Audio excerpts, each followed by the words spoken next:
और let us come to TDS and imports, और ये बहुत इंपॉर्टेंट इशू है सर। सर ये नजर आ रहा है भैया, आरुष भैया, पीपीटी नजर आ रही है? हाँ जी, हाँ जी, हाँ जी। यस सर, हरा यस सर, हरा रंग भी नजर आ रहा है? बिल्कुल आ रहा है सर। आई तो ठीक, परफेक्ट, ठीक। हरीश भैया हंसा हंसा मत करो यार, ऐसे मत बोला, हंस हंस के आप ऐसे मत यार, स्माइल मत दिया करो ऐसे, ये नहीं हो ना, समझिए मेरी बात। सर सबसे पहले ये मेरा क्वेश्चन है, और क्वेश्चनों के आंसर दीजिएगा प्लीज, मेरी हाथ जोड़ के विनती है आपसे, तो आप तभी समझ में आएगा, ये कंसेप्ट तभी समझ में आएगा। पहला क्वेश्चन आपसे ये है, अच्छा बिफोर समझने से पहले मैं एग्जांपल देता हूँ। फिटबार का एक सेमिनार होता 2012-13 की बात थी, 12-13 से मुझे ही शायद बुलाया हुआ था। अब से मान लीजिए राकेश गुप्ता जी का सेमिनार था, और आप पता है Rakesh Gupta ji is a big shot. Office बात है, कोई बंदा सेमिनार छोड़ना नहीं चाहता उनका, और राकेश जी बोल रहे हैं तो वेरी थिक। सर अचानक ही चांडक साहब और आरुष जी वहां बैठे हुए थे। चांडक साहब जी को याद आया कि यार, चांडक साहब को याद आया घर में तो वाइफ का आज बर्थडे है, और वाइफ को मैंने बोला हुआ है कि मोबाइल लेके देना है, ये मोबाइल लेके देना है। अब इन्होंने बोला सर यार राकेश सर से तो मैं जबर जी पूछ लूंगा, राइट। अभी अगर घर नहीं गया तो पता लगा एक से लिए खाना दिक्कत हो जाएगी, यानी वो ना चाहते हुए उनको वो सेमिनार छोड़ना पड़ा, क्योंकि अदरवाइज राकेश सर का सेमिनार कोई नहीं छोड़ना चाहता। सेम आरुष किया हुआ, आरुष के अभी कोई फंक्शन था, आरुष जब सेमिनार अटेंड करा तो याद आया ये प्रॉब्लम थी, तो व्हाट आई वांट टू से, दोनों को सेमिनार इसलिए छोड़ना पड़ा बिकॉज सर कोई ना कोई जगह लेनी है, सामान लेना है, तो पहले पसंद करना पड़ेगा, वहां पे ताकत बनेगी, ठीक है। अब आया सर 2024, तो he has to go out, shop पे गए, तो व्हाट आई वांट टू से, अगर कोई भी कंपनी है, चाहे वो इंडियन है चाहे फॉरेन है, अगर उसको माल बेचना है तो उसको 12-13 तक सब ब्रिक एंड मोटार अपनी शॉप की जरूरत थी। कोई ऑफिस खोले, कोई दुकान खोले, कोई एजेंट खोले, ताकि वो माल वहां पे दिखाए और वहीं पे डिस्प्ले होता था, आप शॉप पे माल पसंद करते थे और घर ले जाते थे, राइट सर। अब 2024 की बात है, again sir Rakesh sir seminar दे रहे हैं। अब अगेन चार्टर साहब छोड़ नहीं सकते, आरुष भी नहीं छोड़ सकता, कोई भी नहीं छोड़ सकता। अब अचानक ही याद आया इन दोनों को दोबारा, यार आज ओकेजन है घर पे।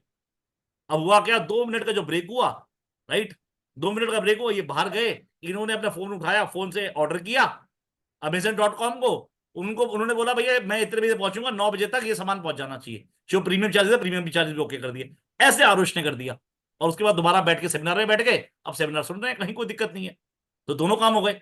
जैसे ही चांडा साहब घर पे पहुंचे, सर वो गिफ्ट भी पहुंच गया।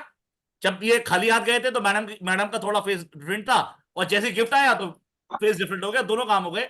राकेश सर का सेमिनार भी सुन लिया आपने, वो जो नॉलेज थी वो भी गेन कर लिया आपने, और साथ के साथ घर वाला काम भी हो गया सर, ये दोनों क्लियर हो गया। Same for Aarush. हुआ क्या sir, sir technology has become advanced. अब टेक्नोलॉजी इतनी एडवांस हो गई, जैसे ही आप बाहर जाते हो और आपको लगता है यार मुझे फ्लिपकार्ट से कुछ माल परचेज करना है, अमेजन से माल परचेज करना है, आप बाहर जाते हो, क्लिक ऑफ बटन आप माल ओके करते हो, वो माल जाता है सीधा ही सर, अमेजन से जाता है यूएस अमेजन में, उससे जाता है सिंगापुर रियल टाइम बेसिस पे, वहां से पता लगता है आप कहां पे, लोकेशन आपकी फरीदाबाद, फरीदाबाद में जो गोडाउन है, गोडाउन में ऑर्डर दे दिया जाता है, और आपने क्योंकि प्रीमियम चार्जेस या जो भी चार्जेस दिए हुए हैं, वो इतने बजे तक आपके पास माल पहुंच जाता है, राइट सर। अब मेरा क्वेश्चन ये है, जब कोई बंदा दुकान लेके बैठता है इंडिया के अंदर, तो क्या उसे टैक्स देना पड़ता है? आंसर इज यस, जो इनकम टैक्स देना पड़ेगा उसे। जीएसटी तो पहले वाले को भी देना है, बाद वाले को भी देना है। पर जब आप दुकान लेके नहीं बैठे, आप तो टेक्नोलॉजिकली अपना माल दिखा रहे हो, और वो अमेजन की जो साइट है वो तो हवा में है, इंडिया में तो है नहीं। मेरा क्वेश्चन ये है, क्या वो अमेजन इंडिया में टैक्स दे रहा है, yes no? Answer is no. अगला क्वेश्चन, क्या उसे टैक्स देना चाहिए था, नहीं देना चाहिए था? अगर वो दुकान खोल के बैठता, क्या वो टैक्स देता, यस या नो? टैक्स देता, वो टैक्स देता, पर अब वो टैक्स नहीं दे रहा। सर यही झगड़ा शुरू हुआ सर। अब हुआ क्या ठीक है सर, बेटा। 12-13 के बाद, जब सुनील सर अपने आप को म्यूट कर लेंगे प्लीज सर, मेरा साहब अपने आप म्यूट कर लीजिए प्लीज सर, राइट। अब हुआ क्या सर, 12-13 की वजह, टेक्नोलॉजी बहुत ज्यादा डेवलप हो गई, बहुत ज्यादा डेवलप हो गई, और जब बहुत ज्यादा डेवलप हो गई तो इंडिया को भी समझ में आने लगा, यार लोग तो अब दुकान लगाएंगे नहीं, पहले लोग दुकान बनाते थे, ऑफिस खोलते थे, या फिर एजेंट अपॉइंट करते थे, हो गई नहीं पाएगा। तो इन्होंने क्या किया सर, इन्होंने क्या किया, they start saying this thing कि भाई साहब हमारा हिस्सा कहाँ है टैक्स का। और अब मैं आपको ये बात आज लिख के दे रहा हूं, और आप ये नोट कर लीजिएगा, अगली वर्ल्ड वॉर जब होगी, वो सब पेट्रोल पे या पानी पे नहीं होगी, वो अर्ली वर्ल्ड वॉर होनी है सर आपकी टैक्स पे, कि टैक्स किसका शेयर कितना है।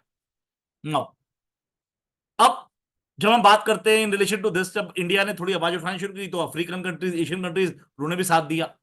अब आप समझिए सर, मैं आपको ये समझाने के लिए, दोबारा समझाने के लिए आपको 1918 में ले जाता हूं। और बिफोर 1918 सर एक कंसेप्ट समझ लें, पूरा वर्ल्ड दो हिस्सों में डिवाइडेड है, एक ओईसीडी और एक यूएन मॉडल।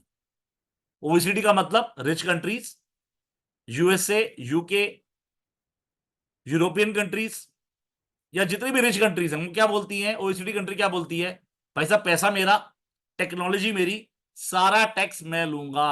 मैं फिर से बोल देता हूं, पैसा मेरा, टेक्नोलॉजी मेरी, सारा टैक्स मैं लूंगा। और जो यूएन मॉडल कंट्रीज हैं इंक्लूडिंग इंडिया, इंडिया ये बोलता है कि ठीक है पैसा आपका जी, टेक्नोलॉजी आपकी, पर आप मार्केट किसकी एक्सप्लॉइट कर रहे हो, वो तो इंडिया ही कर रहे हो, अफ्रीकन कंट्रीज कर रही है, हमारी कर रही है। तो ऐसे केस में जब जब आप मार्केट को एक्सप्लॉइट कर रहे हो, तो मार्केट वाला हिस्सा कहां पे है, मार्केट का पैसा कहां है। तो इंडिया ये बोलता है जब आप प्रॉफिट डिवाइड होता है वो फार पे नहीं होता, it should be at FARM, function performed, asset employed, risk assumed, and market, and market. इसको समझने के लिए let me take you to back 1918। 1918 में एक प्रोवर्ब था जो आज तक फेमस है, और पहले ओईसीडी नहीं था, यूएन मॉडल नहीं था, पहले ओईसीडी लीग ऑफ नेशन था। 1918 की बात कर रहा हूं, 2024 में है सर, मैं 106 साल पीछे ले गया हूं आपको। 1918 में ये बात बोली गई लीग ऑफ नेशन में कि जो कैलिफोर्निया के जो ऑरेंजेस है ना, इसकी वैल्यू तब नहीं बनती है जब ये आप उगाते हैं, इसकी वैल्यू तब भी नहीं बनती है जब आप इसे प्लग करते हैं, इसकी वैल्यू तब भी नहीं बनती है जब आप इसे पैकिंग करके मार्केट भेजते हैं, इसकी वैल्यू तब बनती है जब ये बिकते हैं। व्हाट आई वांट टू से, अगर ऑरेंजेस बिके ही ना, या फिर अल्फांसो आम जैसे की बात करें, अगर अल्फांसो आम बिके ही ना, तो क्या उसकी वैल्यू, आंसर इज नो। मैं क्यों आपको सर, जब तक मार्केट नहीं होगी तब तक उसकी कोई वैल्यू नहीं है। तो इंडिया भी यही कह रहा है कि भाई टेक्नोलॉजी तुम्हारी, पैसा तुम्हारा, पर जब तक मेरे यहां नहीं बिकेगा तब तक क्या इसकी वैल्यू है, क्या, आंसर इज नो। तो बोला भैया मार्केट वाला शेयर मुझे भी चाहिए। सर यहां तक क्लियर है, ये सुनो, राइट नाउ। अब जब हम इंपोर्ट्स की बात करते हैं, जब इंपोर्ट्स की बात करते हैं तो क्लियर ही आता है, जब इंपोर्ट की बात करते हैं 2022-23 से पहले सर ये टैक्सेबल नहीं था। मैं समझाऊंगा क्यों। सर सेक्शन 9 बताता है income deem to accrue residence, section 5 बोलता है कि स्कोप ऑफ टोटल इनकम क्या है। वो क्या बोलता है, सेक्शन 5 बोलता है रिसीट और डीम टू रिसीव्ड, और बोलता है एक्रूवराइज और डीम टू एक्रूवराइज। तो जो आप इंडिया में काम कर रहे हैं वो एक्रूवराइज है, और डीम टू एक्रूवराइज इंडिया क्या बोलता है कि though this income was accrued outside India, but अगर ये कंडीशन मैच हो गई, अगर ये कंडीशन मैच हो गई, तो ये इनकम एक्रू और अराइज इन इंडिया भी मानी जाएगी। मैं फिर से बोल देता हूं, दो, आपने मान लीजिए आरुष ने बाहर से माल एक्सपोर्ट किया, ये यूके में बैठा हुआ है, आरुष ने ये माल बाहर एक्सपोर्ट किया। अब क्वेश्चन उठता है माल तो बाहर एक्सपोर्ट हो गया तो सेल तो बाहर ही हो गई, क्वेश्चन उठता है क्या ये इनकम एक्रू इन इंडिया हुई, answer is no, this was accrue arise outside India. पर सेक्शन 9 ये कहता है अगर ये इनकम एक्रूराइज बाहर भी हो रही है पर कुछ कंडीशन अगर मीट आउट हो गई, तो ऐसे केस में ये इसका प्लेस ऑफ एक्रूवल इंडिया में भी माना जाएगा। प्लेस कोई बात करता है, प्लेस ऑफ एक्रूवल इंडिया में भी है।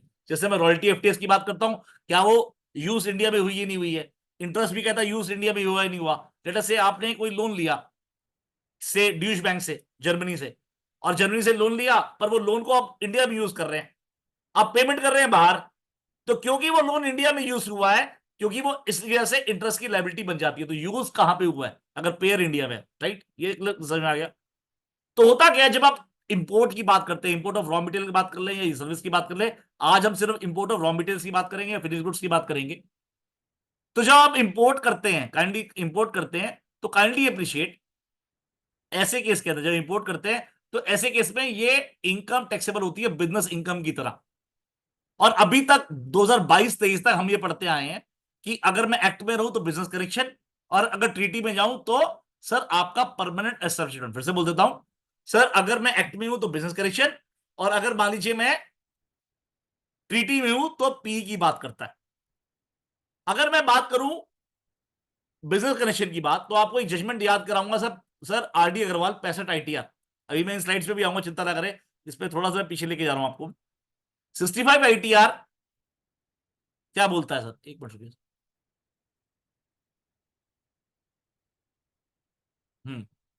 65 आईटीआर और सर 56 आईटीआर 20, सुप्रीम कोर्ट क्या बोलता है, आरडी अग्रवाल वो क्या बोलता है, there has to have a real and intimate relation between outside and activity outside India. The relation between the two contribute to the earning of the income. Sir सही मायने में सर जो एक्टिविटी बाहर हो रही है जो इनसाइड हो रही है, दोनों में कहीं ना कहीं नेक्सस होना चाहिए, और टारगेट क्या होना चाहिए सर, कुछ ना कुछ इनकम जनरेट हो रही है। तो आरडी अग्रवाल में सुप्रीम कोर्ट ने समझाया था कि परमानेंट एस्टैब्लिशमेंट का मतलब क्या है sir, it has to be जो एक्टिविटी इंडिया में हो रही है, let us say business in India. Let us say अगर आरुष यूके बैठा हुआ है, अगर उसे माल बेचना है, उसे ब्रिक एंड मोटार आपने शॉप खोली है उसने, यहां पे नितिन गडकरी को अपना एजेंट बना दिया है कि भैया मेरे बिहार पे तू माल बेचियो, तो कुछ ना कुछ बिजनेस इन इंडिया होना चाहिए, should not be business with India. तो अगर वो सिर्फ एक्सपोर्ट कर रहा है बाहर से तो टैक्सेबिलिटी नहीं बन पाएगी, पर वो इंडिया में आके काम कर रहा है, वो दुकान खोल के बैठा है, कोई वेयर हाउस खोल के बैठा हुआ है, किसी को एजेंट बना दिया है, तो ऐसे केस में टैक्सेबिलिटी बन पाएगी। दूसरी बात आरडीवल में एक बात और समझाई कि सर ये कंटिन्यूस एक्टिविटी होनी चाहिए, रिपीटेड एक्टिविटी होनी चाहिए, ओकेजनल एक्टिविटी कवर्ड नहीं होगी। सर अगर कोई एक बार आके बेच गया तो काम नहीं बन पाएगा, it should be repeated one. हर साल विंटर सीजन में आरुष आता है, अपने स्वेटर आके बेचने शुरू कर देता है, क्योंकि बाहर से स्वेटर खरीद के लेके आता है, यहाँ पे सस्ते बेच लेता है। ये रिपीटेड एक्टिविटी। एक बार आया, घूमने आया, उसको देखा कि वो स्वेटर लेके आया हुआ था, स्वेटर की अच्छी मार्केट थी, उसने बेच दिए, दोबारा नहीं आया। सर ये पी नहीं बन पाएगा, पी तभी बन पाएगा, बिजनेस रिलेशन तभी बनाएगा जब वो रिपीटेड एक्टिविटी होगी। अब समझिए सर, ये जब झगड़ा है अभी तक 22-23 तक, क्या है कि इंडिया में इनकम टैक्सेबल तभी होगी जब आप ब्रिक एंड मोटार आप शॉप खोल के बैठेंगे, वेयर हाउस होगा आपका। पर आज की डेट में तो सब बिजनेस कनेक्शन है ही नहीं, राइट, कोई शॉप है ही नहीं, कोई एजेंट है ही नहीं। अब ये जो कंपनियां बेच रही है अपना माल बेच रही है उठा के, कोई दिक्कत दिलवाती नहीं है, और प्रॉफिट पे टैक्स भी नहीं दे रही। टू ओवरकम दिस, और मैंने बताया जब यूएन मॉडल कंट्रीज ने जब आवाज उठानी शुरू करी, to overcome this they brought BEPS action plan, base erosion profit shifting. Base erosion profit shifting में इन्होंने एंड में 15 एक्शन प्लान बनाए। हम एक्शन प्लान 1 की बात करेंगे, राइट सर, डिजिटल इकोनॉमी पे, राइट नाउ। जब बेस एक्शन प्लान 1 लेके आए तो हुआ क्या सर, बेस एक्शन प्लान 1 लेके आए तो इन्होंने क्या किया, इन्होंने बोला यार हर एक्शन प्लान के लिए एक स्टडी बनानी पड़ेगी हमारे को। अब काइंडली अप्रिशिएट, जब एक्शन प्लान 1 डिजिटल इकोनॉमी बड़ा स्टडी बनानी शुरू करी, इनका टारगेट ये था कि टैक्स को थोड़ा थोड़ा सब में डिवाइड कर दे, ताकि वो लड़ाई झगड़ा ना हो, वो वर्ल्ड वॉर की सिचुएशन ना आ जाए। अब आप सोचिए अगर डिजिटल इकोनॉमी का अगर स्टैंडर्ड ठीक बन गया होता तो सबसे ज्यादा नुकसान किसको होता? अगर मैं बोलूं सबसे बड़ी रोग कंट्री कौन है, जो सबकी एसेट्स पे सबकी रिसोर्सेज पे नजर रखता है, वो है यूएसए। पर आज की डेट में अगर डिजिटल इकोनॉमी का स्टैंडर्ड ठीक बन गया होता, जो बेनिफिशियल प्लान बनाया था वो ठीक बन गया होता, तो सबसे ज्यादा नुकसान भी टैक्स का किसको होता? यूएसए को। क्यों सर? अमेजन किसका है? यूएस का। गूगल किसका है? यूएस का। सर अगर आप बात करें माइक्रोसॉफ्ट किसका? यूएस का। तो ये सारी सारी मल्टीनेशनल कंपनी यूएस को ये कहती कि भाई साहब हमें तो 15 से 20% टैक्स देना है, या तो आप ले लो या सोर्स कंट्री काट ले। लेटर से इंडिया ने 3% टैक्स काट लिया, तो वो यूएस कंट्री को बोलता कि भाई साहब 3% का क्रेडिट आपको देना पड़ेगा। ये सर यहां तक क्लियर है? ये सुनो सर, सारी मल्टीनेशनल बोलती है हमें 20% टैक्स देना है, अगर 3% किसी और कंट्री ने काट लिया तो आपको क्रेडिट मुझे देना पड़ेगा, बीइंग अ रेजिडेंट कंट्री। ठीक है सर? नो, तो हुआ क्या sir, kindly appreciate, USA is never part of OECD, पर ओईसीडी में सबसे ज्यादा चलती उसी की है। क्यों? सबसे ज्यादा फंडिंग उसी की है। तो सर यूएस ने बोला कि भाई साहब देखो, आपको ये वेब सेशन प्लान 1 बनाना है डिजिटल इकोनॉमी वाला, इसके लिए मैं आपको 80% फंडिंग मैं दूंगा। अब मुझे पता है आपके ब्रेन भी नहीं है, माइंड भी नहीं है आपके पास, कौन बनाएगा आपके लिए? वो माइंड भी मैं दूंगा। चार्टर साहब को बोला, चार्टर साहब आप गूगल के टेक्स हेड हैं, आप इनकी हेल्प करेंगे, again US company. Aarush sir Microsoft का टेक्स हेड है, वो इनकी हेल्प करेंगे। विजय शर्मा जी से मान लीजिए अमेजन के टैक्स हेड है, वो इनकी हेल्प करेंगे। ऐसे 10-12 बड़ी कंपनियों के टैक्स हेड को बोला आपने इनकी हेल्प करनी है, और आपकी सैलरी फंडिंग मैं करूंगा। सर टारगेट ये था कि सर वेब सेशन प्लान 1 की खिचड़ी ऐसे बनानी कि ना कोई खा पाए ना निकल पाए। तो हुआ क्या, इस खिचड़ी को बनाते बनाते इन्होंने क्या किया, इन्होंने बोला एंड में फिलर देने शुरू कर दिए लोगों को कि भाई साहब देखो ये बन नहीं पाएगा, अभी इसमें और टाइम लगेगा, बहुत स्टडी बाकी है। तो हम आपको 3 अल्टरनेटिव दे रहे हैं, 3 अल्टरनेटिव, तीनों में से कोई एक, तीनों में से कोई एक आप यूज कर लीजिए, तीनों में से कोई एक यूज कर लीजिए अपने डोमेस्टिक टैक्स लॉ में, और जब तक हम स्टडी बनाएंगे तब आपको आंसर दे देंगे। वो तीनों में क्या क्या था? पहला विदहोल्डिंग टैक्स, दूसरा इक्वलाइजेशन लेवी, और तीसरा था एससीपी, जिसकी बात करेंगे सिग्निफिकेंट इकोनॉमिक प्रेजेंस पे। फिर से बोल देता हूं, sir with holding tax, sir उसके बाद क्या था सर आपका इक्विवेलेंशियल लेवी, और तीसरा था एससीपी। इंडिया को समझ में आ गया कि भाई ये बेवकूफ बना रहा है। तो ऐसे केस में इंडिया ने क्या किया, बोले भाई साहब आप तो तीन अल्टरनेटिव की बात कर रहे हो, इधर कोई भी, मैं चार लगाऊंगा वो भी कुमुलेटिव। फिर से बोल देता हूं, इंडिया ने बोला मैं चार चीजें लगाऊंगा वो भी कुमुलेटिव, मतलब सारी लगेंगी। अब क्या हुआ, उन्होंने क्या किया सर, विदहोल्डिंग टैक्स पहले से था, इक्विवेलेंशियल लेवी 2016 से ले आए। आपको याद होगा section 14 of IGST, import of raw material करते हैं, इंपोर्ट ऑफ सर्विस करते हैं, तो सेक्शन 14 ऑफ आईजीएसटी लगता है आप पे, जिसका क्रेडिट आपको जीएसटी मिलता है, डायरेक्ट टैक्स पे नहीं मिलता। और चौथा एससीपी, सिग्निफिकेंट इकोनॉमिक प्रेजेंस बना दिया। जब एससीपी बना दिया, इन्होंने एससीपी बना दिया, तो काइंडली अप्रिशिएट, तो एससीपी बनाते हुए उन्होंने क्या किया देखिए सर। सर ये एससीपी, ये इन्होंने एक सेक्शन 2018 में डाला, पर इसे नोटिफाई नहीं किया, काइंडली अप्रिशिएट। कई बार आपने घर पे नोटिस किया होगा, विजय जी आपने नोट किया होगा, जब छोटे बच्चे होते हैं, तो छोटे बच्चे कभी दूध नहीं पी रहे होते या कुछ नहीं कर रहे होते या शैतानी कर रहे होते, तो क्या बोलते हैं, बेटा ये कर दे वरना माऊ बिल्ली आ जाएगी। फिर बोलते हैं ना कि बाहर वाली आंटी को उठा के ले जाएगी तेरे को, राइट, जस्ट टू डराने के लिए। तो 2018 में इन्होंने एससीपी का कंसेप्ट लेके आए, जहां पे उन्होंने बोला कि भाई साहब अगर आप ये नहीं करोगे तो मैं सिग्निफिकेंट इकोनॉमिक प्रेजेंस लेके आ रहा हूं, अभी बताऊंगा फर्क कहां पे है। अब सर यूएस डरा नहीं, जब वो इंडिया को समझ में आ गया यूएस ने कुछ नहीं करना है, तो इन्होंने पूरा लॉ चेंज कर दिया। काइंडली अप्रिशिएट, 2018 तक अभी भी बिजनेस इन इंडिया टैक्सेबल है, बिजनेस विद इंडिया टैक्सेबल नहीं है। अब देखिए सर, और मैंने बताया इंपोर्ट क्या है, बिजनेस विद इंडिया, इंपोर्ट क्या है, बिजनेस विद इंडिया। अब देखिए क्या हुआ सर, 2018 में इन्होंने significant economic presence expression 2A लेके आए, कहां पे लेके आए, सेक्शन 911 में।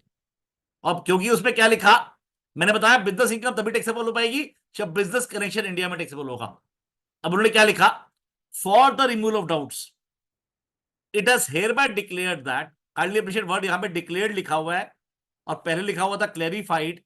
तो सर डिक्लेयर्ड का मतलब डिक्लेरेटिव लॉ है, तो सर ये प्रोस्पेक्टिव है, ये तो पहला प्लस पॉइंट है। That the SCP of non resident India shall constitute business connection in India. मतलब अगर ये एससीपी बन गया, ये कंडीशन पूरी हो गई, तो ये माना जाएगा ये बिजनेस कनेक्शन है। और अगर ये बिजनेस कनेक्शन बन गया, तो ऐसे केस में बिजनेस इनकम इंडिया में टैक्सेबल हो गई। सर आरुष भाई यहां तक क्लियर है, ये सुनो। लेट अस से अगर मैंने ये कुछ कंडीशन पूरी हो गई, तो ऐसे केस में एससीपी बन जाएगा, जब एससीपी बन जाएगा तो बिजनेस कनेक्शन बन जाएगा। और सेक्शन 911 क्या बोलता है, अगर बिजनेस कनेक्शन बन गया तो बिजनेस इनकम इंडिया में टैक्सेबल हो गई। सर यहां तक क्लियर है भैया?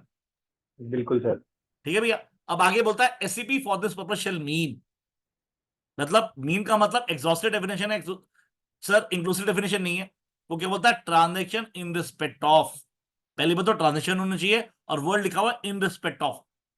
किसी भी सेक्शन में जहां पे इन रिस्पेक्ट ऑफ लिखा हो, सर आपकी सर इंद्रियां जागनी चाहिए, क्योंकि in respect of is very wide term. जब हम रिस्पेक्ट ऑफ की बात करते हैं तो जिस चीज की बात हो रही है it is not confined to that, ancillary भी उसके साथ जुड़ जाएगा। जैसे इसमें लिखा हुआ है in respect of any goods, तो गुड्स के साथ कुछ और भी, कोई नई सर्विस भी, इंसिडेंटल भी है, वो भी इंक्लूड हो जाएगा। अगर आपको समझना है, kindly read the judgment of engineering analysis 2021 का जजमेंट है 125taxpen.com, जो रॉयल्टी के केस में आया था, आपको याद होगा। स्वास्थ्य टोबैको फैक्ट्री जो बोलता है equivalent is equal to attribute to consisting of. तो what I want to say, kindly appreciate sir, it is not confined to only goods, but goods के साथ कुछ और सर्विस भी होंगी, वो भी उसका पार्ट बन जाएगा। आगे क्या बोलता है, in respect of any goods, और प्लीज अप्रिशिएट गुड्स लिखा हुआ है सर, कहीं पे नहीं लिखा हुआ, कहीं पे नहीं लिखा हुआ सर क्लोजिंग स्टॉक नहीं है, कहीं नहीं लिखा हुआ फिनिश गुड्स नहीं है, कहीं नहीं लिखा हुआ कैपिटल गुड्स नहीं है। तो गुड्स की बात कर रहा है, चाहे वो कैपिटल गुड्स हो चाहे आपका क्लोजिंग स्टॉक हो, सर्विस और प्रॉपर्टी। अब आगे वाली लाइन बहुत इंपॉर्टेंट, आगे क्या बोलता है, carried out bye a non resident with any person in India, यहीं पे क्रक्स है। मैं फिर से बोल रहा हूं, carried out by non resident with any person in India. Sir पहले क्या लिखा हुआ था सर, देखिए, carried out by non resident in India, पहले क्या लिखा था, carried out by non resident in India, और अब क्या लिखा हुआ है, carried out by non resident with any person in India. तो carried out by non resident और इन इंडिया के बीच में विद एनी पर्सन डाल दिया। पहले ये लिखा था कि अगर नॉन रेजिडेंट का एसीपी तभी बन पाएगा जब वो इंडिया में आके काम करेगा, पर अब सर काइंडली अप्रिशिएट, वो जो नॉन रेजिडेंट है उसका इंडिया में होने की जरूरत नहीं है। वो जो व्यक्ति है ना जिसके साथ आप धंधा कर रहे हो, बिजनेस कर रहे हो, उसका इंडिया में होना जरूरी है। देखिए काइंडली अप्रिशिएट, अब इंडिया किसके साथ जोड़ दिया? With any person. It said carried out by non resident with any person in India. मतलब आरुष तो यूके बैठा हुआ है, चाणक साहब, शशिकांत जी, नितिन कनवर इंडिया में है। पहले वाले केस में सर आरुष को इंडिया में आना जरूरी था, carried out by non resident in India. अब इस केस में सर आरुष को इंडिया में आने की जरूरत नहीं है, वो बाहर से एक्सपोर्ट करेगा, हम इंपोर्ट करेंगे। सर ऐसे केस बिजनेस विद इंडिया भी टैक्सेबल हो गया। सर यहां तक क्लियर है? यस या नो? कोई भी इशू है तो बता दी सर। यहां तक ये समझ में आया तो बात समझ में आएगी। मैं ये बोल रहा हूं सर, जब तक एक्सपेक्टेशन 2A नहीं आया था बिजनेस इन इंडिया टैक्सेबल था। आप इंडिया में अगर नॉन रेजिडेंट की इनकम तभी टैक्सेबल थी जब वो इंडिया में आके काम करता था। बिजनेस विद इंडिया टैक्सेबल नहीं था। अब जब एक्सपेक्टेशन 2A लेके आए तो उन्होंने 2A में क्या बोला? Carried out by non resident with any person in India. तो इन इंडिया का जो जो कनेक्शन है वो विद एनी पर्सन है, कस्टमर का है, जिससे आप ट्रांजेक्शन कर रहे हो उसका है। सर नॉन रेजिडेंट का इंडिया में होने की जरूरत नहीं है। और जब वो नहीं है तो इसका मतलब अगर आप इंपोर्ट कर रहे हो तो बिजनेस विद इंडिया भी टैक्सेबल हो गया। आरुष भैया यहां तक कोई भी क्वेश्चन है तो बता दो, यहां पे क्रक्स है। ये समझ में आया तो सबको समझ में आएगा सब कुछ। कोई भी क्वेश्चन नहीं किसी सर, पूछना। किसी का क्वेश्चन नहीं आया हुआ अभी तो। कोई आया क्वेश्चन भैया? नहीं, कोई क्वेश्चन नहीं आया हुआ सर। तो ये क्लियर हो गया, बिजनेस विद इंडिया टैक्सेबल हो गया। अब आप मेरे को बोलोगे किस साल से एप्लीकेबल है? सब पहला साल था असेसमेंट ईयर 22-23, तो मैं 2 साल लेट चल रहा हूं आपके पास। मुझे 22-23 में बोलना चाहिए था, मैं बोल रहा हूं आपको 24-25 में। मैं क्लियर हूं आपको सर? और काइंडली अप्रिशिएट, अगर आपका क्लाइंट रिपोर्ट करता है तो 3CD में क्लॉज 34 पे आप सर ओके कर चुके हो। सर 40 AI सर आप ओके कर चुके हो, आप लिख चुके हो। वो जो लिखा है ना 3CD में ट्रू एंड करेक्ट है। मैं क्लियर हूं आपको सर? नाउ आगे बोलता है including provision of downloading of data और software in India if the aggregate of payment arising from such transaction और transaction during the previous year exceed such amount as may be prescribed. अब question उठता है कितना prescribe किया होगा? Sir सिर्फ 2 करोड़। और काइंडली अप्रिशिएट, ये 2 करोड़ की बात कर रहा है, it is qua exporter not qua importer. What I want to say, let us say Aarush माल बेच रहा है, 25 लाख का माल मैंने खरीदा, चाटा साहब ने 70 लाख का खरीदा, शशिकांत जी ने मान लीजिए खरीदा 80 लाख रुपए का, त्यागी साहब ने खरीदा मान लीजिए सर 1 करोड़ रुपए का। तो अगर हम चारों को मिला के सर अमाउंट 2 करोड़ क्रॉस कर गया तो टीडीएस की लायबिलिटी हम चारों की आएगी। बिकॉज सर ये कुआ एक्सपोर्टर की बात कर रहा है। सर टीडीएस के लिए मशीनरी प्रोविजन क्या है? 195। राइट? अब आपके दिमाग में क्वेश्चन आएगा, नितिन भाई कैसे पता लगेगा बाद में 15 लाख का माल परचेज कर रहा हूं, कैसे पता लगेगा? सर जहां पे तो आप अगर मशीनरी इंपोर्ट कर रहे हैं या गुड्स ही परचेज कर रहे हैं जिसकी खुद की वर्थ 2 करोड़ से ऊपर है, तो वहां पे तो ये क्वेश्चन सर बेमानी है, वहां पे तो हिट कर ही जाएगा सर। मतलब आप मान लो सर चांडक साहब ही 2 करोड़ का माल परचेज कर रहे हैं, तो चांडक साहब ये नहीं बोल सकते कैसे पता लगेगा? चांडक साहब भी परचेज कर रहे हैं। पर मान लीजिए आप माल तो परचेज करें 15 लाख रुपए का, पर आप माल परचेज करें एरिक्सन का, आप माल परचेज करें सैमसंग का, आप माल परचेज करें एप्पल का, या फिर अगर आप बैडमिंटन खेलते हैं आप माल परचेज करें योनेक्स का, आप माल परचेज करें जिंक का, या फिर जो टॉप 10 कंपनी है इंडस्ट्री वाइज, और आपने सिर्फ 25 लाख का माल लिया है, 15 लाख का माल लिया है, तो आप ये बोलोगे यार पूरे वर्ल्ड पूरे इंडिया में उसने 2 करोड़ का माल नहीं बेचा होगा? सर ये अपने आप को सर बेवकूफ बनाने वाली बात है। इसका मतलब सर वो टीडीएस की लायबिलिटी आप पे भी आएगी। ये बात आप तब फायदा ले सकते हो जब आप किसी ऐसे इंपोर्टर से परचेज कर रहे हो, वो माल परचेज कर रहे हो जो अनब्रांडेड है। लेट अस से चार्टर साहब ने कहीं से माल परचेज किया 20 लाख रुपए का, वो कंपनी भी जानी पहचानी नहीं है, अनब्रांडेड गुड्स है, yes he can say impossibility of performance. पर जहां पे कोई ब्रांडेड गुड्स है, जहां पे आप माल ब्रांडेड कर रहे हो और वो टॉप 10 में है, टॉप 7 में है, टॉप 5 के अंदर है इंडस्ट्री वाइज, या फिर आप माल ही 2 करोड़ से ऊपर परचेज कर रहे हो, तो क्या आप ये बेनिफिट ले पाओगे? To me answer is no. Sir यहां तक क्लियरिटी है? यस या no sir? Right sir? No. अब जब अभी ये बात समझ में आ गई तो क्वेश्चन उठता है सर इससे बचाव कैसे होगा? पर बचाव के साथ साथ अगला क्वेश्चन ये हो सकता है, नितिन भाई दिक्कत क्या है? जितनी इनकम टैक्सेबल, जितना मैं यहाँ पे काम करूंगा उतनी तो इनकम टैक्सेबल होगी। तो इसके लिए प्लीज अप्रिशिएट कीजिएगा, बहुत फर्क है। जब बिजनेस इन इंडिया होता है तो वहां पे ऑपरेशन इंडिया में भी होते हैं। अब जब एससीपी बनता है, सिग्निफिकेंट इकोनॉमिक प्लेस बनता है, तो उसमें वहां ट्रांजेक्शन की बात कर रहा है और एक यूजर्स की बात करता है, जो सेकंड लेम है, जो मैं आज डिस्कस नहीं कर रहा। मैं फिर से बोल देता हूं सर, जब बिजनेस इन इंडिया होता है तो वहां पे बात होती है ऑपरेशन इन इंडिया। मतलब अगर जब आप दुकान खोलोगे, एजेंट बनाओगे, तो कुछ ना कुछ तो करोगे इंडिया में, कुछ तो फंक्शन ऑपरेशन तो करोगे। पर जब आप बिजनेस विद इंडिया करते हो तो वहां पे ट्रांजेक्शन की बात होती है और या फिर यूजर्स की बात होती है। मैं क्लियर हूं आपको सर? नाउ, उसके बावजूद उनको पता है, इंडियन चार्टर्ड अकाउंटेंट या इंडियन जो एडवोकेट्स है उनका दिमाग बहुत तेज चलता है। टू ओवरकम दिस उन्होंने क्या किया सर, एक सेक्शन 9 में निकाले एक्सप्रेशन 1A। सेक्शन 9 में एक्सप्रेशन 1A निकाले प्लीज। एक्ट निकालने sir, section 9 11 expression 1A, small letter A, section 9 के नीचे ही है।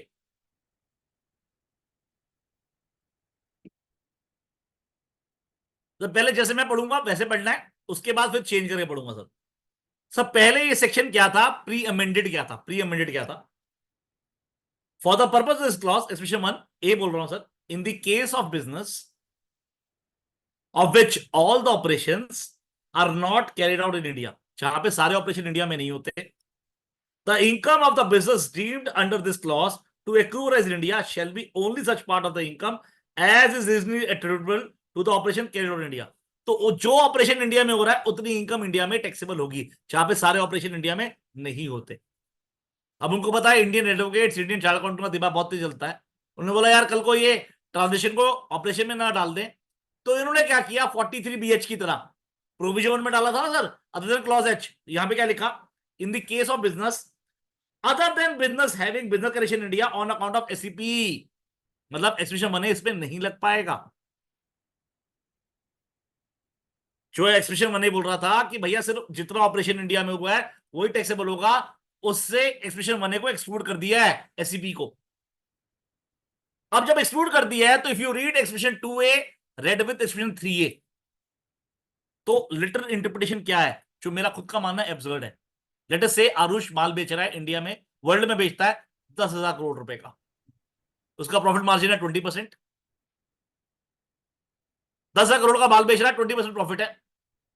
अब मान लीजिए इंडिया में माल वो 1,000 करोड़ रुपए का बेचता है, तो इंडिया ये बोलेगा, इंडियन इनकम टैक्स डिपार्टमेंट ये बोलेगा, भाई साहब 1,000 करोड़ का माल बेचा, 20% आपका टैक्स, आपका प्रॉफिट है। तो इरिस्पेक्टिव ऑफ कि सर आपकी प्रोडक्शन कहां पे हुई है, टेक्नोलॉजी कहां पर है, सर वो कंसेप्चुलाइजेशन कहां पे हुआ है, मार्केटिंग आप काम कर रहे हो, सर 20%, 20% प्रॉफिट इंडिया में टैक्सेबल हो जाएगा। इसका मतलब क्या हुआ भैया, 1,000 करोड़ का 20% कितना हुआ, 200 करोड़। तो 200 करोड़ वो कहेगा इंडिया में टैक्स हो जाएगा। अब इसे बचने के लिए there could be a possibility, आप में से कुछ लोग आर्ग्यू करेंगे, नितिन भाई क्या मैं ट्रीटी का बेनिफिट ले सकता हूं? अब मैं ट्रीटी का बेनिफिट लूंगा तो पी के डेफिनेशन में तो आज भी अमेंडमेंट नहीं है, अमेंडमेंट नहीं है। To me answer is yes and no also. No ज्यादा बड़ा है पर यस बहुत थोड़ा है, बताऊंगा कैसे सर।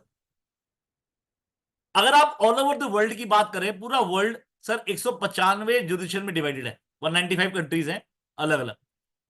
अब इंडिया की जो ट्रीटी साइंड है वो सिर्फ सर 94 कंट्रीज के साथ है, 94 कंट्रीज के साथ है सर।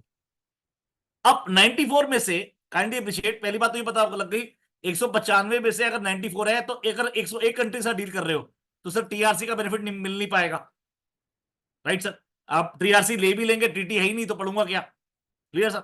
तो 101 कंट्री के लिए तो एक्सपेरिमेंट 2A पढ़ना पड़ेगा। अब क्वेश्चन उठता है what about 94 countries? Sir 94 countries में भी दो दिक्कतें बहुत बड़ी हैं। पहला सर, अब ट्रीटी पढ़ने के लिए सर अब आपको दो डॉक्यूमेंट की जरूरत है, पहला टीआरसी, दूसरा 10F को आपको अपलोड करना पड़ेगा।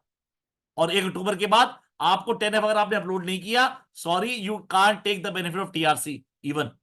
आप ऐसे मान ले, अब टीआरसी और 10F की अपलोडिंग जो है वो एक चाबी बन गई है, डुअल की, टू एंटर इनटू DTAA। तो व्हाट आई वांट टू से, अगर आपके पास टीआरसी या टीआरसी के साथ 10F अपलोड नहीं है तो सॉरी आप ट्रीटी का बेनिफिट नहीं ले पाएंगे। अब आप बोलोगे यार ये तो बहुत दिक्कत आ गई सर टू मी, मेरे लिए सर जब जब कुछ अमेंडमेंट होती है ना, मेरे लिए अपॉर्चुनिटी नजर आती है, जो मैं आपको ही बता रहा हूं। सर अगर आप 10F को ध्यान से पढ़ेंगे, 10F सिर्फ 1 पेजर है, उस वन पेजर को बड़ी बड़ी कंपनीज, जो बिग बिग 4 या बिग 10 की बात कर रहा हूं sir, they used to charge 2 से 2.5 लाख रुपए चार्ज कर रही हैं। और ये 10F ईयरली एक्सरसाइज है, एक पेजर है, बस 5-6 चीजें भरनी है। तो मेरा क्वेश्चन आपसे ये है सर, वी बीइंग एडवोकेट और चार्ट अकाउंटेंट, क्या हम 35-40 हजार या 50 हजार भी नहीं ले सकते इस काम के लिए? और जिस काम के लिए मेरी जो एक्सरसाइज है वो क्या है सर, वो ईयरली एक्सरसाइज है। मान लीजिए आपके 5 नाइट भी हो गए, 40 हजार का भी हिसाब ले लूं तो भी 2 लाख रुपए प्रैक्टिस बढ़ गई, और वो 2 लाख हर साल कमाने हैं आपने। तो प्लीज अप्रिशिएट कीजिएगा सर, ये 10F की बहुत अच्छी प्रैक्टिस है और आपका कोई रिस्क नहीं है सर इसके अंदर। नो, हैविंग सेड दैट, अब दूसरा झगड़ा क्या है सर? काइंडली अप्रिशिएट, मैंने जो एक्शन प्लान बताए थे, मैंने कहा 15 एक्शन प्लान है। एक्शन प्लान 1 की तो खिचड़ी बना दी, but there was action plan 6। Action plan 6 ये बोलता था कि, और काइंडली अप्रिशिएट, यहां पे तो अल्टरनेटिव नाम की चीज नहीं है। एक्शन प्लान 6 में ही बोला कि अगर आपने एक्शन प्लान 6 साइन नहीं किया किसी कंट्री ने, तो आप बेप्स के पार्ट नहीं है। और उसमें क्या लिखा था? PPT test, principal purpose test. अब प्रिंसिपल पर्पस टेस्ट क्या है? अगर डिपार्टमेंट ने प्रूव कर दिया कि आरुष ने जो माल बेचा है और जिस कंट्री के थ्रू बिल दिया है, वो उसका टारगेट सिर्फ टैक्स का बेनिफिट लेना है। जैसे एग्जांपल लेके करता हूं, let us say Aarush has a factory in Cyprus, और साइप्रस के साथ इंडिया की ट्रीटी नहीं है, जो भी ट्रीटी है वो लिमिटेड लिमिटेड ट्रीटी है। अब साइप्रस से इसने माल बेचा, इसने कहा यार सीधा बेचूंगा तो टैक्स आ जाएगा। इसने क्या किया, एक दुबई में कंपनी बना ली, मॉरिशस से बना ली, या फिर सिंगापुर बना ली। इसने पहले सिंगापुर को बिल किया, सिंगापुर से जैसे ही माल साइप्रस से सिंगापुर चल रहा था, तो हाई सी सेल्स सिंगापुर ने दिल्ली कर दी, इंडिया कर दिया, फरीदाबाद कर दिया। तो अब बिल आपको क्या है, सिंगापुर का आया। सर ट्रीटी बने इंडिया सिंगापुर, क्वेश्चन उठता है क्या सिंगापुर ने कोई वैल्यूडेशन की? To me answer is no. तो ऐसे केस में सर ये पीपी टेस्ट पढ़ा जाएगा। और प्रिंसिपल टेस्ट क्या कहता है? You are reading the India Singapore treaty only to take the tax benefit. जब आपने only to take tax benefit लिया, तो ऐसे केस में सर पीपी टेस्ट लगाते हुए सर रेवेन्यू बोलेगा सॉरी, इस ट्रीटी की एप्लीकेबिलिटी नहीं होगी। सारी दिक्कत आ गई। तो क्वेश्चन उठता है अब आंसर कहां पे है? तो सर आंसर आप समझ लीजिए, आंसर कहां पर है वो समझा रहा हूं आपको। सर 4 तरीके बता रहा हूं, और पहले 3 में धंधा है। और ये तीन तीन में धंधा बहुत अच्छा धंधा है, ये इंपॉर्टेंट है, डायरी में नोट कर ले सर। पहला, सबसे पहले कोशिश ये करें क्लाइंट को ये बोलें, जो आपकी फॉरेन कंपनी है, जिस जो इंपोर्ट कर जो एक्सपोर्ट कर रही है यहां पर, उसे बोले भैया तू इंडिया में सर डेप बना ले। इंडिया में डेप, डिपेंडेंट एजेंसी पीई। लेटर से नरेंद्र त्यागी जी को उसने डेप बना दिया, और उन्होंने बोला कि भाई साहब त्यागी जी, मैं आपको अथॉरिटी देता हूं, आप मेरे बिहाफ पे एग्रीमेंट भी कंक्लूड कर सकते हैं। तो जैसी डेप बन गया, काइंडली जैसी डेप बन गया, सर आप एक्सप्रेशन 2A से बाहर चले जाएंगे। जब एक्सप्रेशन 2A से बाहर चले जाएंगे, एक्सप्रेशन 3 में आ जाएंगे। और एक्सप्रेशन 3 ये बोलता है जितना फंक्शन परफॉर्म करेगा ना एजेंट, उतना ही अमाउंट टैक्सेबल होगा। लेट अस से ये मार्केटिंग फंक्शन कर रहे हैं, तो मार्केटिंग वाला ही प्रॉफिट टैक्सेबल होगा, बैलेंस टैक्सेबल, बाहरी टैक्सेबल होगा। और जब डेप बनाएंगे तो फायदा क्या होगा सर? सर जब आप डेप बनाएंगे, कंपनी आप बनाएंगे, फिर का काम आप करेंगे, एससीजीपीआर की फाइलिंग आप करेंगे, क्योंकि डेप बनेगा तो कंपनी बनेगी। सर सर ट्रांसफर प्राइसिंग आप करेंगे, इनकम टैक्स का काम आप करेंगे, जीएसटी का काम आप करेंगे, अकाउंट्स एंड फिर ऑडिट भी बनाओ, आप करेंगे। तो बिजनेस फिर आपका बनाओ बढ़ेगा अगर डेप इंडिया में आ गया तो। पर मान लीजिए वो कहता भैया मैं एजेंट नहीं बनाना चाहता, तो आप क्या बोलो सर? उसे बोलेंगे आप कोई ब्रांच ऑफिस इंडिया में खोल ले। अगर ब्रांच ऑफिस खोल लेगा तो क्या होगा सर? ये जैसे उसे ठीक है। ब्रांच ऑफिस खोला, ये तो एक्सप्रेशन करेक्ट है। बने में आ जाएगा, कितना हो गए? एक्सप्रेशन हो 2A से जाएगा। बाहर हो जाएगा। जब एक्सप्रेशन अगर बने में आ 70। जाएगा तो उससे क्या होगा? जितना ऑपरेशन वो पर्टिकुलर ब्रांच ऑफिस कर रहा होगा, उतना ही अमाउंट इंडिया में टैक्सेबल होगा। और आपने अगर ब्रांच ऑफिस बना ली तो उसका फायदा क्या है सर? फॉरेन कंपनी का रजिस्ट्रेशन आप करेंगे सर, फेमा का कॉम्प्लायंस आप करेंगे, आरओसी का कॉम्प्लायंस आप करेंगे, ट्रांसफर प्राइसिंग आप करेंगे, जीएसटी आप करेंगे, इनकम टैक्स आप करेंगे, अकाउंट्स एंड ऑडिट आपको पता ही है, आप ही लोग करेंगे, और कौन करेगा सर? वो कहता भाई मेरे को ब्रांच ऑफिस भी नहीं खोलनी, मुझे कोई डेप भी नहीं बनाना। फिर आप क्या बोलोगे सर? इंडिया में तो सब्सिडरी इंडिया में बना ले। तब आप बोलोगे सब्सिडरी बना लेंगे तो बात तो वही आ जाएगी, नितिन इंपोर्ट तो वही कर रहा है। Answer is no. तो मूवमेंट वो सब्सिडरी बनाएगा, तो सेक्शन कॉल 92CB, और 92CB में लिखा हुआ है सेफ हार्बर रूल के हिसाब से अगर आप प्रॉफिट डिक्लेयर कर रहे हो तो सेक्शन 911 की एप्लीकेबिलिटी नहीं होगी, ओवर रूल कर जाएगा उसे। अगर आपने प्रॉफिट दिखाना है सेफ हार्बर रूल के हिसाब से, उसका बेनिफिट क्या होगा? अगेन जब सब्सिडी बनाएंगे, कंपनी आपने इनको इनकॉर्पोरेट करी, फ्रीमार्क कॉमनेस आप कर रहे हैं, वैल्यूएशन आप कर रहे हैं सर, एफसीजीपीआर आप कर रहे हैं सर, ट्रांसफर प्राइसिंग आप कर रहे हैं, जीएसटी का काम आप कर रहे हैं, इनकम टैक्स का काम आप कर रहे हैं सर, अकाउंट्स एंड ऑडिट भी आप कर रहे हैं सर, तीनों में आपका बिजनेस बढ़ेगा। और प्लस पॉइंट क्या है सर, वहां पे सर जितना प्रॉफिट एट्रीब्यूट होगा उतना टैक्सेबल बनेगा। चौथा, अगर ई कॉमर्स एक्टिविटी है, जैसे अमेजन की बात कर रहा हूं मैं, फ्लिपकार्ट की बात कर रहा हूं, और ऐसे केस में सर इक्वलाइजेशन लेवी पे करके 2%, जो 2018-19 में आया था, वहां पे अगर वो पेमेंट हो गई, इक्वलाइजेशन लेवी की पेमेंट हो गई, नॉन रेजिडेंट ने पेमेंट काट के जमा करा दी, तो जो इनकम है जो जो आप इंपोर्ट कर रहे हो इंडिया में, सेक्शन 10 सब क्लॉज 50 में इनकम एग्जम्प्ट हो जाएगी। जैसी वो इनकम एग्जम्प्ट हो जाएगी तो आप इनकम टैक्स के दायरे से बाहर हो जाओगे, तो एट्रीब्यूशन का झगड़ा ही खत्म हो गया।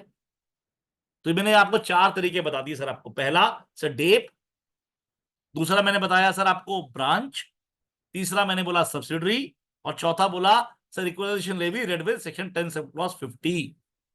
ठीक है सर।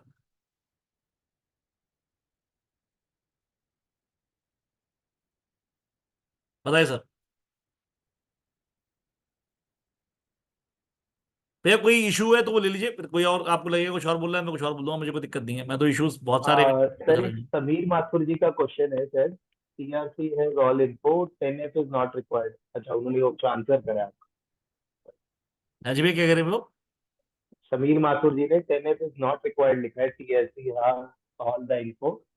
अच्छा, टैक्स रेजिडेंसी सर्टिफिकेट के लिए लिखा है उन्होंने।